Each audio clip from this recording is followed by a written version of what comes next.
Ilang bahagi ng Visayas at Mindanao ang sinalanta ng ulan at baha. Tulad na lamang ng Zamboanga City na isinailalim na sa state of calamity dahil sa tindi ng baha roon. Balita natin ni Isay Reyes. Tagilid at sadsad na sa dagat ang mga bahay na ito matapos araruhin ng isang cargo vessel sa Zamboanga City. Kwento ng mga residente, kahimbingan ang kanilang tulog nang biglang magising sa ingay na dala ng insidente. Buti na nga lang at walang nasaktan sa insidente. Pero aabot sa 30 bahay ng mga badyaw ang nawasak. Posible raw na tinangay ang barko ng malalakas na alon. Sa tabing dagat naman, nagkandawasak-wasak din ang mga bahay na ito matapos umanong hatawin ng malalaking alon.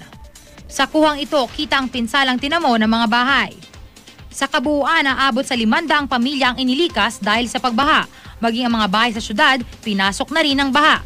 Pansamantalang tumuloy ang mga evacuee sa mga eskwelahan, pero maging ang ilang paaralan, nalubog din sa baha. Baha rin ang naranasan ng ilang barangay sa Ormoc, Leyte. Karamihan sa mga lugar na apektado ay mabababang lugar na nagsisilbi umanong catch basin. Gumawa ang DPWH ng daanan ng tubig para umagos ito patungo sa Anilao River. Pagbahari ng pinoproblema ng mga taga-Magpet, North Cotabato. Hindi makatawid ang mga residente sa Marble River matapos itong umapaw bunsod ng walang patid na pag-ulan. Dahil sa walang humpay na pag-ulan, umapaw ang ilog sa ilang spillway na nag-uugnay sa iba't ibang barangay sa Dumaguete, Negros Oriental. Dahil dito, nagbabala ang PDRRMC sa posibleng pagbaha at landslide. Isay Reyes, GMA News.